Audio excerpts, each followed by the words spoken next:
성경은 죄를 정의할 때 선을 행할 줄 알면서도 행치 않는 것이다 말씀합니다. 야고보서 4장 17절에서 말씀하고 있습니다. 선을 행할 줄 알면서도 행하지 않는 이유가 무엇일까요? 인간 안에 있는 타락한 본성 때문인데요, 더 구체적으로 설명하면 우리 안에 있는 악을 분별하고 대적하지 않기 때문입니다. 선이 무엇인지 몰라서, 선에 대한 연구가 부족해서 행하지 못하는 것이 아니라 악을 분별하고 악을 대적하지 않으면 선을 알면서도, 행할 줄 알면서도 행하지 못한다는 거죠. 선을 행할 줄 알면서도 행하지 않을 뿐만 아니라 더 나아가 악인 줄 알면서도 악을 행하는 그러한 죄에 빠지게 된다는 거죠. 이러한 상태의 원인은 우리로 하여금 이러한 상태에 계속 머무르게 하는 악의 세력이 존재하기 때문입니다. 우리의 영적 눈을 어둡게 하고 마음을 혼미하게 하고 분별력을 잃어버리게 하는, 그래서 다른 사람의 죄와 허물은 현미경으로 조사하면서도 자신 안에 있는 악에 대하여는 눈을 감게 하고 관대하게 만들어서 끊임없이 악을 행하게 하는 영적 세력이 있다는 것을 성경은 우리에게 말씀하고 있습니다. 마귀의 목표는 바로 우리로 하여금 이러한 상태에 계속 머무르고 하나님께서 우리에게 약속하시고 우리에게 주시는 축복과 은혜를 누리지 못하게 하는 것입니다. 마귀는 하나님을 질투하고 하나님을 대적할 뿐만 아니라 하나님의 형상대로 지음받은 하나님의 자녀들을 질투하고 그 자녀들에게 예비된 축복과 은혜를 빼앗아 가려는 노력을, 그런 활동을 끊임없이 하고 있습니다. 예수님께서 이 땅에 오신 것은 바로 이러한 마귀의 일을 멸하려고 하심이라 요한일서 3장 18절에 말씀하고 있습니다. 예수님께서 공생애를 사시면서 교훈을 주셨을 뿐만 아니라 귀신을 쫓아내고 때로 질병을 고치며 악의 영들을 대적하신 것은 이 땅에 만연한 이런 악의 영들을 대적함으로써 하나님의 나라가 이 땅에 임하도록 하시기 위한 것입니다. 이것은 서로 같은 것입니다. 악의 영을 대적하는 것과 하나님의 나라가 임하는 것은 하나인 것입니다. 귀신이 떠나가고 악의 영들을 대적하는 것은 하나님 나라의 상징이 아니라 그 자체가 하나님의 나라인 것입니다. 우리는 예수 그리스도를 통하여 구원받은 하나님의 자녀일 뿐만 아니라 이 하나님 나라의 백성으로서 악의 영에 대적해야 하는, 우리 안에 있는 악을 대적하고 이 세상에 있는 악의 영에 대적해야 되는 영적 군사임을 기억해야 합니다. 믿음은 선한 싸움이요, 그리고 치열한 영적 전쟁입니다. 티모티 워너라는 트리니티 신학교 교수님인데요, 이분 원래 아프리카의 시에라리온 선교사님이었습니다. 이분이 쓴 영적 전쟁이라는 책에 보니까 초대교회 시대에는 세례 예식에, 세례 교육에 이 악의 영들, 사단과 악의 영들의 활동에 대한 가르침이 포함되어 있었고, 또 세례 의식을 행할 때는 반드시 사단을 대적하고 악의 영들을 대적하는 의식이 있었다는 거죠. 그래서 서쪽을 향하여 먼저, 이 서쪽이 이 어둠과 악의 영들이 있는 곳이라 가정하고 서쪽 방향을 향하여 사단아, 나는 너를 대적한다. 나는 너와 이제 한편이 아니다. 이제 나는 너에게 수종둘 수 없다. 사단을 대적하고 내어쫓는, 때로 귀신을 내어쫓는 그런 의식이 있었고, 다른 한편으로 동쪽을 향하여 다시 돌아서서는 예수 그리스도를 향하여 사랑과 충성을 고백하는 그런 고백을 세례 의식 가운데 행했다는 거죠. 근데 시간이 흐르면서 이러한 의식들이 사라진 이유는 서구의 세계관이 이런 악의 영, 악의 세력들에 대하여 그것을 미신적으로 여기고 또 그러한 지식과 인정이 결여되었기 때문에 점차적으로 교회 안에도 이런 악의 영들의 세력에 대해서 무지하고 인정하지 않는 흐름으로 변화되었다는 거죠. 이러한 흐름들이 사실 19세기 중반에 이르러서 급속하게 인문주의의 영향으로 급속하게 진행이 되었죠. 교회 안에서도 청교도들의 많은 작품들이 있는데요. 대표적으로 존 버년이라는 유명한 청교도의 두 작품이 있습니다. 유명한 철로 역정, 그리고 거룩한 전쟁, 홀리 워라는 거룩한 전쟁. 사실 철로 역정만이 더 유명해졌지만 실제적으로는 이 거룩한 전쟁 또한 아주 훌륭한 작품이죠. 두 작품 모두가 사실 영적 전쟁을 주제로 한 책입니다. 근데 시간이 흐르면서 사람들이 이것을 하나의 문학 작품으로만 여기고 우리의 삶 속에서 일어나는 영적 전쟁에 대해서 인정하지 않는 그런 분위기가 흐르게 되었습니다.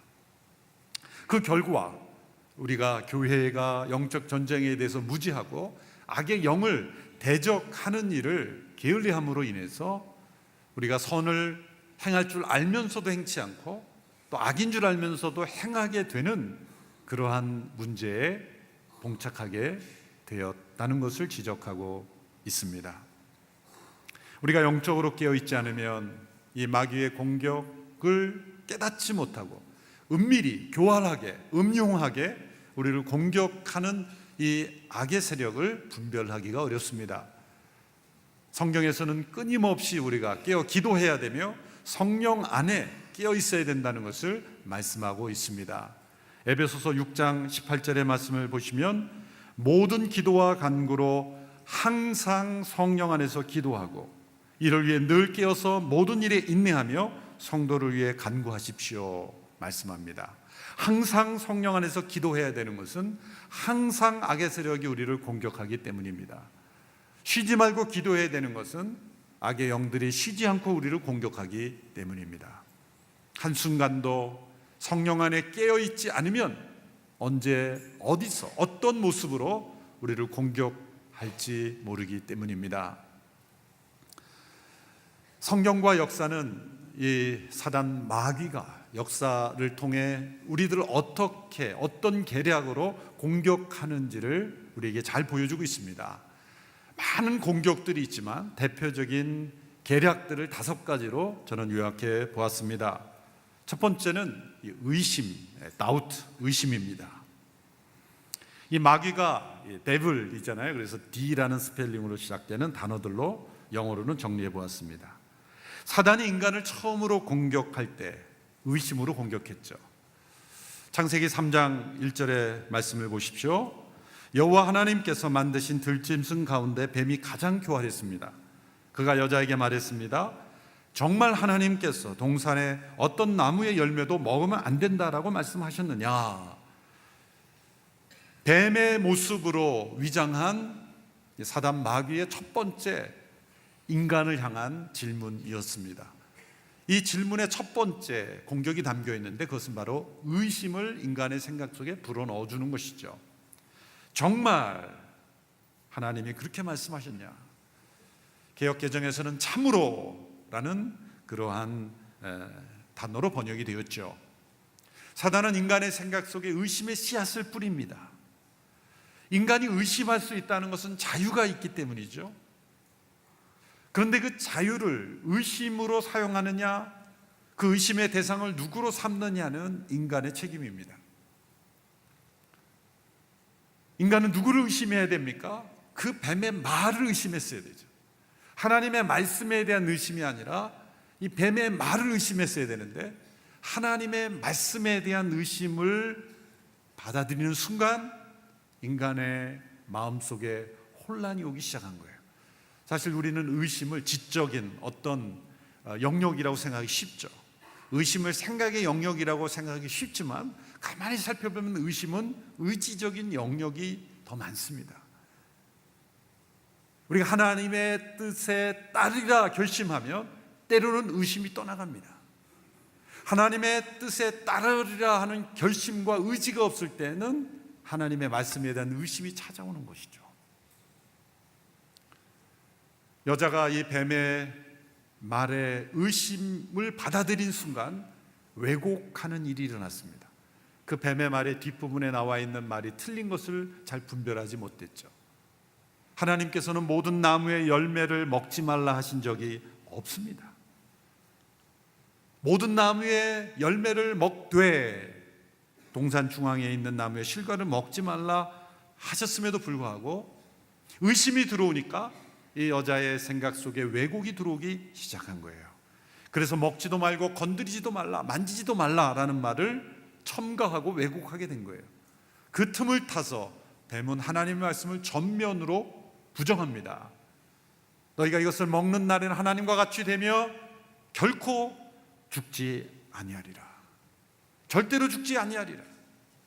하나님은 분명히 정령 죽으리라 말씀하셨는데 절대로 죽지 않을 것이다 부정하는 거예요. 의심이 들어오면 왜곡이 들어오고 그리고 하나님의 말씀을 부정하는 것을 받아들이게 된다는 거예요. 하나님의 말씀에 대한 의심, 이것이 인간의 죄에 대한 시작이었습니다. 그 이후로부터 사단은 하나님의 그 말씀을 통해 우리에게 주시는 하나님의 사랑을 의심하게 합니다. 특별히 우리가 죄를 지을 때 반드시 사단은 우리를 공격합니다.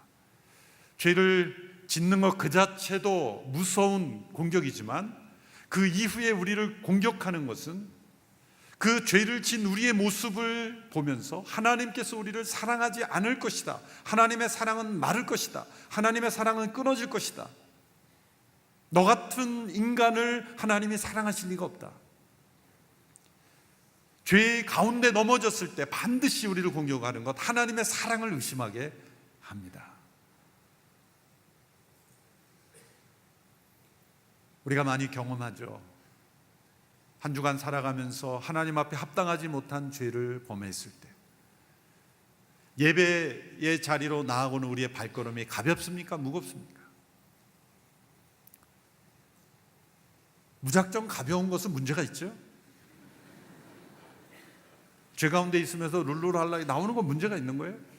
그런데 무거운 발걸음이지만 회개와 그런 통곡의 통회의 발걸음으로 나오는 그 마음속에 사단은 끊임없이 사랑에 대한 의심을 합니다. 하나님은 너를 사랑하지 않을 것이다.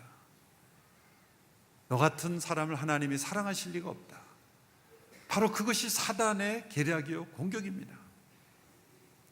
우리가 죄 가운데 있을 때 하나님의 사랑이 끊쳐집니까? 놀랍게도 하나님은 더 간절히 사랑하십니다. 하나님은 더 부릴 듯 우리를 사랑하십니다. 집을 나가 호랑방탕한 아들이 돌아왔을 때 그 아버지의 모습이 바로 아버지 하나님의 모습임을 예수님께서 말씀하셨죠. 달라진 것 아무것도 없는 그 아들에게 그 아버지는 그 아들을 품고 사랑하고 그 관계를 회복하기 원하시는 그 사랑을 보여주는 것이죠. 죄에 빠졌을 때 사단은 우리를 향한 그 하나님의 사랑이 끊어졌다 말합니다. 그 사랑이 끊어졌으면 예수님은 왜 오셨을까요? 예수님이 오신 것은 그 사랑하시기 때문이고 우리를 회복하기를 원하시기 때문입니다. 또한 사단은 때로 우리가 이해하지 못하는 원치 않는 고난과 고통 속에 있을 때 하나님의 사랑을 의심하게 하는 것이죠.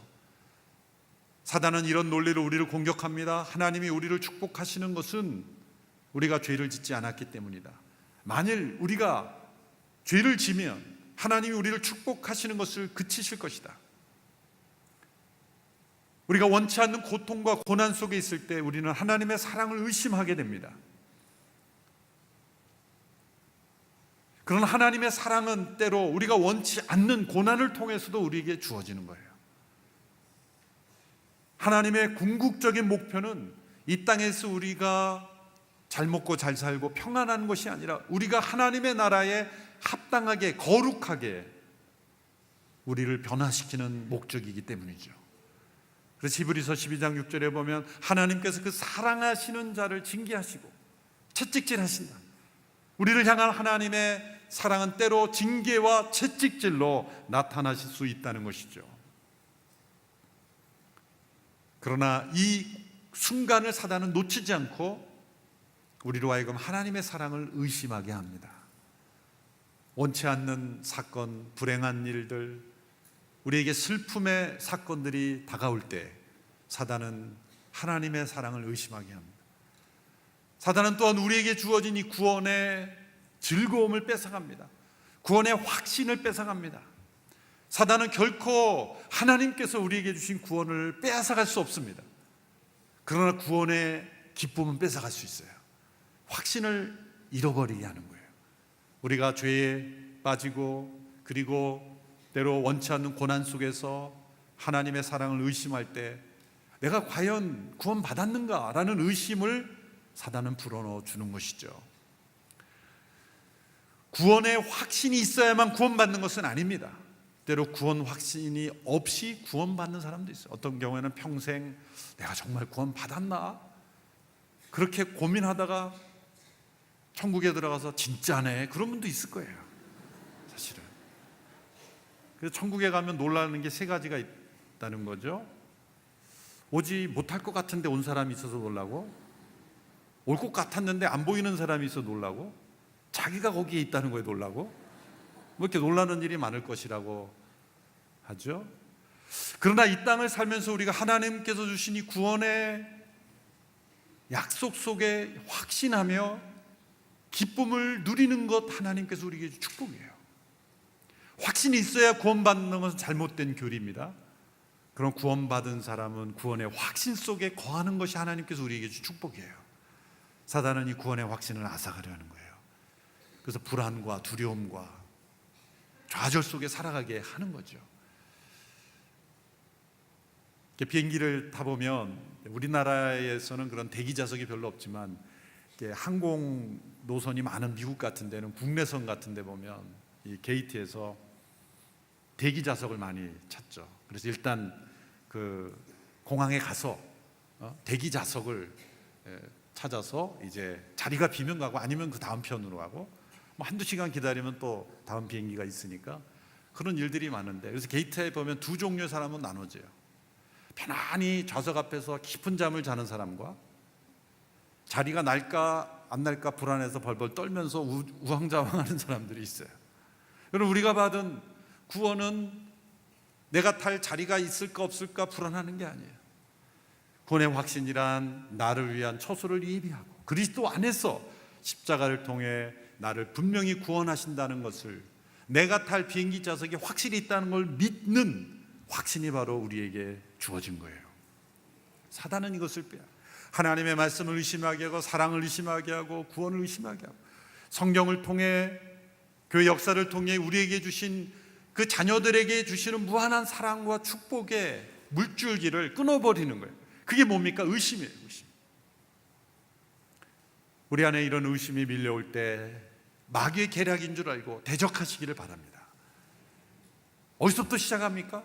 지적인 논리가 아니라 의지적 결단으로 내 안에 있는 모든 의심은 떠나가라. 그 의심을 통해 공격하는 사단은 떠나가라. 대적하십시오. 놀랍게 하나님께 주시는 지혜와 평안과 능력이 임할 줄로 믿습니다. 두 번째 사단의 계략은 바로 욕망입니다. 인간에게 있는 여러 가지 욕구들이 있습니다. 하나님께서 인간을 창조하실 때 주신 기본적인 욕구들이 있습니다. 그것 자체는 죄가 아닙니다. 근데 문제는 이 기본적인 욕구가 욕망으로 변질되는 거예요. 사람마다 각자 자신에게 있는 욕구 가운데 어느 한두 가지가 강렬해지는 욕망이 있습니다. 죄로 말미암아 타락한 이들의 본성이 있기 때문에 각자가 어떤 욕구 가운데 강렬하게 집중되는 욕구가 있습니다. 사단은 그것을 놓치지 않습니다. 사단은 역사를 통해 많은 사람들을 상대해 봤기 때문에 그 사람의 행동, 말, 습관들을 통해서 이 사람은 이 욕구가 강하구나 라고 할 때 거기에 집중하게 만드는 거예요. 그래서 지금 당장 그 욕구가 충족되지 않으면 견딜 수 없도록 몰아가는 거예요. 그런 환경을 조성합니다. 그런 유혹거리를 그 앞에 놓습니다. 에서가 팥죽 한 그릇에 자신의 장자의 권리를 팔았듯이 자기 안에 있는 그 순간의 욕구를 충족하지 않으면 견딜 수 없을 것 같은 상황으로 끊임없이 몰아가는 것이죠. 그로 인하여 어떤 결과가 일어날지를 생각하지 못하게 마비시키는 거예요. 혼미하게 하는 거죠. 그것이 전부인 것처럼 만드는 겁니다. 성적인 타락이 얼마나 뼈아픈 결과를 빚어내는지를 깨닫지 못하게 하는 거예요. 약물 중독, 알코올 중독, 도박 중독, 많은 중독들이 바로 그러한 욕구가 잘못된 욕망으로 변질됨으로 인해서 생겨난 문제들입니다. 정말 깨어서 영적인 훈련을 통해서 우리 안에 있는 그런 욕구들이 욕망으로 변질되지 않도록 훈련하지 않으면 사단은 우리 각 사람에게 있는 욕구를 욕망으로 변질시켜서 우리를 무너뜨리는 그러한 일에 사단은 계략을 다하고 있습니다. 역사상 많은 사람들이 이러한 계략에 넘어갔죠. 우리가 깨어서 우리 안에 있는 욕구가 욕망으로 사단의 계략으로 쓰임받지 않도록 끊임없이 우리의 마음과 영혼과 몸을 훈련함으로 하나님 앞에 강건해질 수 있게 되기를 바랍니다. 세 번째는 속임수입니다. 디셉션, 속임수. 사단은 우리의 마음속에 어떤 자신의 생각을 넣어줄 뿐만 아니라 그것을 합리화하고 그것을 또한 많은 사람들에게 심어주어서 상식처럼 여기고 때로는 옳은 것처럼 여기게 하는 그런 속임수를 발휘하고 있습니다. 우리가 등산을 하다 보면 암벽이나 이런 절벽을 오를 때 발끝만 닿을 수 있는 그런 공간만 있다면 그 발끝을 딛고 올라가죠. 그것을 토홀드, 발끝 디딤판이다 그렇게 말할 수 있죠. 그런데 발끝만 뒤에서는 안 되죠. 발판을 전체를 디딜 수 있는 그런 디딤판을 마련해야 되죠. 풋홀드라고 말할 수가 있어요. 그것만이 아니고 때로는 거기에 텐트를 치고 때로는 거기에 쉴 수 있는 그러한 튼튼한 진을 쳐야 되죠. 그래서 스트롱홀드라고 말하죠. 그런데 고린도 후서에서는 이 견고한 진이 바로 우리의 생각, 사람들의 이론, 그리고 세계관 속에 형성이 된다는 것을 우리에게 말씀하고 있습니다. 고린도서 10장 3절에서 6절의 말씀을 보십시오. 우리 개역개정 번역으로 우리 같이 한 목소리로 읽어보겠습니다. 시작. 우리가 육체에 있어 행하나 육체대로 싸우지 아니하노니 우리의 싸우는 병기는 육체에 속한 것이 아니요 오직 하나님 앞에서 견고한 진을 파하는 강력이라. 모든 이론을 파하며 하나님 아는 것을 대적하여 높아진 것을 파하고 모든 생각을 사로잡아 그리스도에게 복종케 하니 너희의 복종이 온전히 될 때에 모든 복종치 않는 것을 벌하려고 예비하는 중에 있노라. 견고한 진이라고 할 때 여기에 모든 이론을 파한다 그랬고 하나님을 아는 것을 대적하여 높아진 것이라 그랬습니다. 다 연결되는 것입니다. 하나님 아는 것을 대적하여 높아진 것, 인간의 헛된 생각이 보편화되는 거예요. 이론화되는 겁니다. 상식으로, 때로는 사람들에게 과학적 지식으로, 때로는 어떤 논리적인 신념으로, 그것이 모든 사람들의 생각 속에 사로잡은 견고한 진, 깨지지 않는 겁니다. 어쩌면 태어나면서 자라면서 자연스럽게 형성된 그러한 세계관 속에 사단의 계략이 숨어 있는 겁니다. 세계관이란 실제로 그렇다고 믿는 거예요. 사실 사람들이 말로써 어떤 고백을 하고 주장을 하지만 실제로 행동하는 거 보면 다르게 행동할 수 있어요. 세계관이라 진짜 믿고 행동하는 겁니다. 자기도 의식하지 못한 채 너무나 익숙해져 있는 그런 세계관 속에 사단의 속임수가 들어있는 거예요. 우리가 매일매일 큐티를 하고 하나님의 말씀을 읽고 깨달아야 되는 것은 내 안에 있는 또 우리나라의, 우리 민족의 이 세상 속에 있는 잘못된 세계관이 무엇인지를 깨닫고 그걸 고쳐가는 거예요. 그것은 사실 우리의 힘으로 되는 것은 아닙니다. 성령의 역사, 강력한 성령의 역사가 있어야 하는 거예요. 복음을 전하기가 힘든 것은 바로 이 사단의 견고한 진들이 세상 속의 세계관으로 형성되어 있기 때문이에요. 우리가 예수 그리스도를 믿어도 이 내면의 세계관이 다시 세워지지 않으면 겉은 크리스찬인데 한꺼풀 벗겨보면 거기에 샤머니즘이 있고 때로는 유교가 있고 무서운 우상들이 숨어 있는 거예요. 양파 껍질을 벗기듯이 그렇게 벗겨보면 다른 세계관이 들어있을 때가 있습니다. 조상적부터 내려오는 잘못된 세계관, 세상은 이런 것이다, 사람은 이런 것이다, 우리가 알고 있는 잘못된 세계관 너무나 익숙해져서 나 자신도 분별하지 못하는 그러한 것이 바로 견고한 진입니다. 그것을 통해서 우리는 끊임없이 속고 살고 있는 거예요. 영적 전쟁은 바로 세계관 전쟁이에요. 복음을 전하는 것은 세계관을 바꿔주는 겁니다.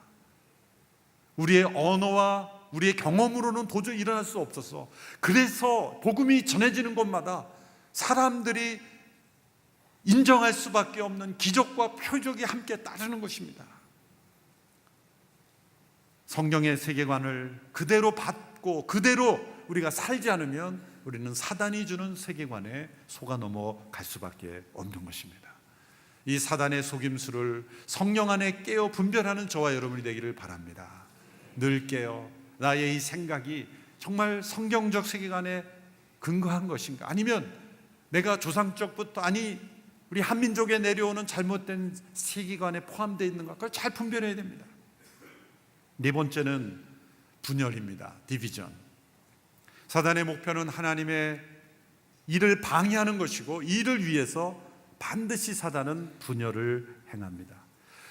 분명 불가피한 분열이 있습니다. 참과 거짓의 싸움이 있습니다.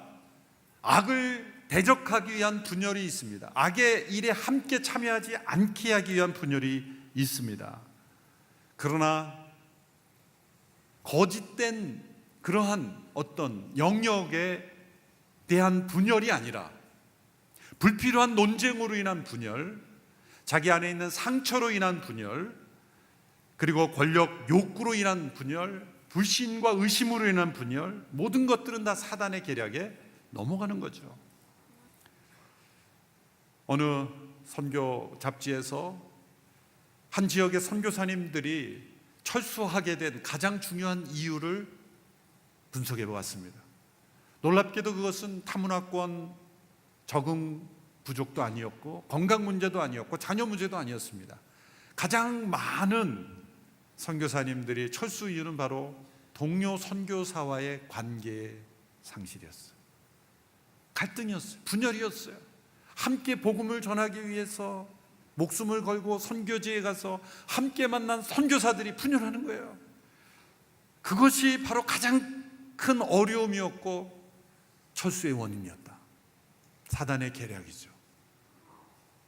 하나님의 공동체를 무너뜨리고 함께 하나 되어야 될 우리들, 그래서 교회 안에 때로 원수같이 여겨지고 정말 보기 싫은 어떤 한 분이 계시더라도 진짜 저건 그분이 아니라고 생각해야 돼요.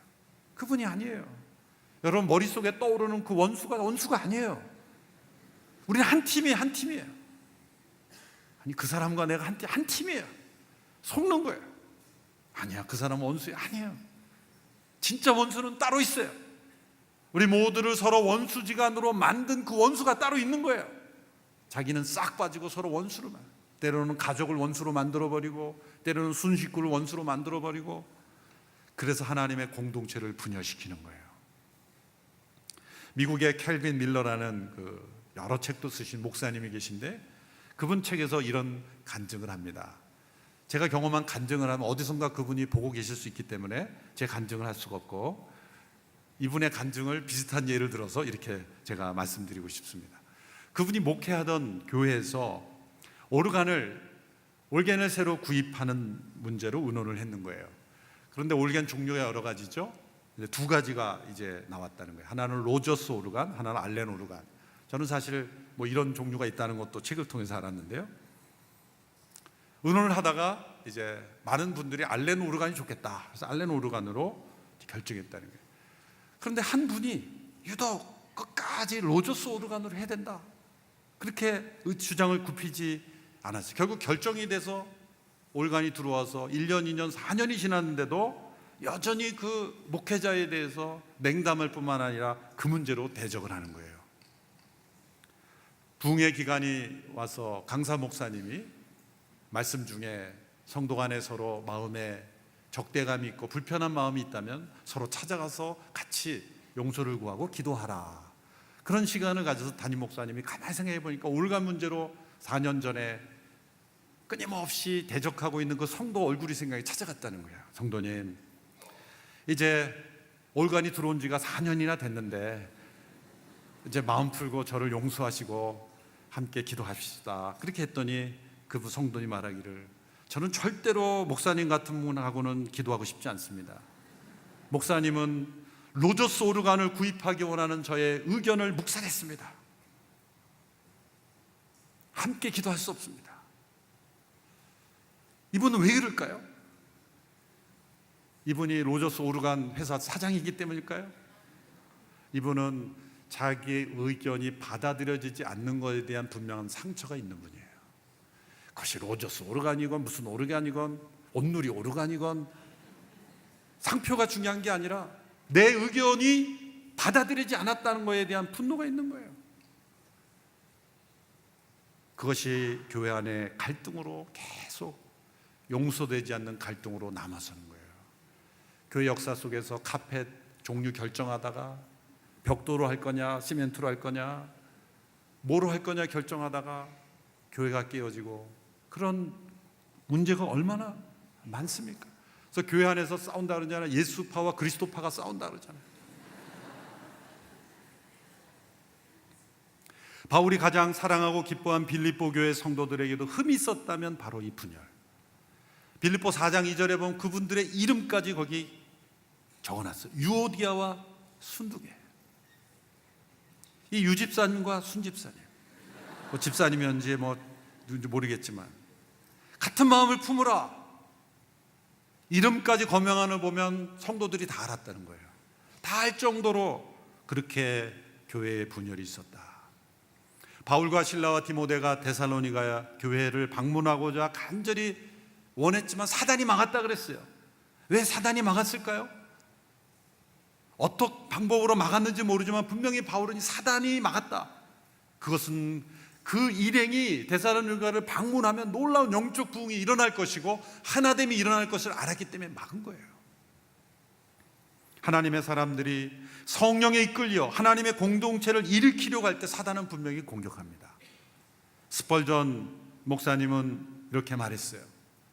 마귀가 조용할 때는 내가 선한 일을 하고 있지 않다는 분명한 증거로 여겨야 합니다. 사람들이 여러분에게 거짓을 말하며 중상모략하기 시작할 때 바로 그때가 하나님의 나라가 도래하고 있다는 증거인 것입니다. 우리가 서로 하나 되어 예수 그리스도를 전파하고 하나님 나라를 증거하려고 할 때 반드시 사단은 우리를 분열시킵니다. 우리가 그 분열의 도구가 되어서는 안 되고 그리스도 안에서 하나됨, 참과 거짓의 문제, 빛과 어둠의 문제가 아니라면 우리 하나 되어 예수 그리스도의 나라를 이루어 가야 하는 것입니다. 다섯 번째는 낙심입니다. 디스커리지먼트. 이 시대에 가장 사단이 즐겨 사용하는 계략이라고 생각합니다. 두려움, 걱정, 근심, 그 모든 것이 다 낙심하게 하는 거예요. 시편 42편에 보면 이 낙심한 영혼의 부르짖음이 나오죠. 내 영혼아 어찌하여 내 속에서 낙망하여 하느냐, 어찌하여 내 속에서 불안하여 하느냐. 이 시편 기자는 낙심으로 공격하는 사단과 싸우고 있는 겁니다. 사실 많은 원인이 있죠. 때로는 기질적인 문제가 있을 수 있습니다.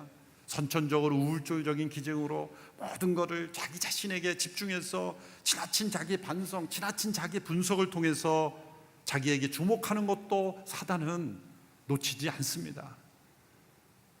또한 자기와 다른 사람을 비교해서 다른 사람처럼 되지 못하는 것을 시기하면서 열등감에 빠져 비교할 때도 공격합니다. 하나님, 우리 각자의 모습으로 하나님을 섬기기를 원하지 내가 다른 그 누군가가 되기를 원치 않습니다. 사도행전에 보면 아나니아 삽비로가 모든 것을 다 바쳤다고 거짓말을 해서 죽임당한 끔찍한 사건이 있죠. 왜 그런 일이 일어났습니까? 그분들이 교회에 헌신 안 한 사람들이 아니에요. 헌신된 일뿐이었어요. 그런데 그 앞부분에 보면 바나바라고 하는 사람이 모든 것을 다 팔아 바쳤다 그랬어요. 아마도 이 부분은 그 소식을 듣고 바나바처럼 우리도 되어야 교회 안에 어떤 영적 권위를 잃어버리지 않는다고 생각했을 가능성이 높습니다. 그래서 다 바치지 않았음에도 다 바쳤다고 거짓말하게 된 거예요. 바나바와 비교를 한 거예요. 다른 어떤 성도와 비교하며 우리가 신앙생활을 하는 것처럼 불행한 일이 없습니다. 낙심하게 하는 거예요. 또 때로는 우리가 선한 일을 하면서도 선한 일을 하다가 낙심하게 되는 경우가 참 많습니다. 믿지 않는 가족들을 전도하다가 완강한 반대에 부딪힐 때 사단은 속삭이죠. 이제 그만해라. 이제 그만해라. 안 해도 된다. 집어치우라는 낙심을 하게 되는 거예요. 이스라엘 백성들이 포로에서 귀환하여 성전을 재건할 때 그들을 낙심케 하는 사단의 공격이 있었어요. 그래서 스가랴 4장 10절에 보면 이런 말씀이 나와요. 시작이 초라하다고 하찮게 여기는 사람이 누구냐? 그들이 성전 기초를 다시 놓았을 때 너무나 초라해 보였어요. 솔로몬 성전의 화려함을 기억하는 그런 노년층들은 통곡하며 울었다 그랬어요. 에스라에서. 왜? 너무나 초라해 보이니까. 사단이 그것을 틈타는 거예요. 시작이 초라하다고 하찮게 여기며 낙심하는 사람이 누구냐? 낙심은 사단의 계략입니다. 하나님께서 우리에게 주시는 마음은 두려워하는 마음이요 능력과 근신과 하나님을 바라보는 마음입니다. 그래서 갈라디아서 6장 9절에 이렇게 말씀하고 있습니다. 같이 읽어보겠습니다. 시작. 선한 일을 하다가 낙심하지 맙시다. 포기하지 않으면 때가 이르면 거두게 될 것입니다. 선한 일을 할 때 낙심케 하는 일이 많이 생겨납니다. 봉사하고 헌신하고 선한 일에 힘쓸 때 반드시 낙심하게 하는 거예요. 의욕을 잃어버리게 만드는 일, 사단의 계략입니다. 선한 일을 하되 낙심치 않는 우리가 되기를 원합니다. 예수님은 또 기도할 때 낭망치 말라. 항상 기도하고 기도할 때 우리가 기도응답이 제대로 되지 않거나 또 그 시간이 지연될 때 또 낙심하게 되는 거예요. 낭망은 어떤 이유에서든지 그것은 사단의 계략입니다. 낭망치 말라. 오직 우리가 할 일은 여호와를 앙망하는 거예요. 낭망하는 게 아니라 여호와를 앙망하는 거예요. 이사야 40장 31절 우리 큰 목소리로 함께 읽어보겠습니다. 시작. 오직 여호와를 앙망하는 자는 새 힘을 얻으리니 독수리에 날개치며 올라감 같을 것이요 다른 박질하여도 곤비치 아니하겠고 걸어가도 피곤치 아니하리라. 우리에게는 여호와를 앙망하는 능력이 있습니다. 마틴 노이즈 존스 목사님이라는 분이 이런 표현을 써서 제가 너무 가슴이 깊이 와서 우리가 함께 고백하고 싶습니다. 함께 따라해 보십시오. 참된 그리스도인은 낙심할 권리가 없다. 참된 그리스도인은 침체될 권리가 없다. 우리가 낙심하고 침체에 빠지는 것을 당연하다고 여기지만 우리는 낙심할 권리가 없습니다. 우리에게 있는 오직 한 가지 권리는 여호와를 앙망할 권리만 있다. 사단은 우리를 낭망케 하고 또 우리를 분열케 하고 우리를 속이고 우리의 욕망을 그릇되게 하고 그리고 우리고 하여금 의심하게 함으로 우리를 공격합니다. 이 모든 사단의 계략들을 대적할 수 있는 것은 주 안에서 강건해지는 길밖에 없습니다. 깨어 성령 안에 기도하는 길밖에 없습니다. 이것은 우리 안에 있는 힘이 아니라 오직 이로부터 주어지는 성령 안에서 주어지는 힘으로만 우리가 이길 수 있기 때문입니다.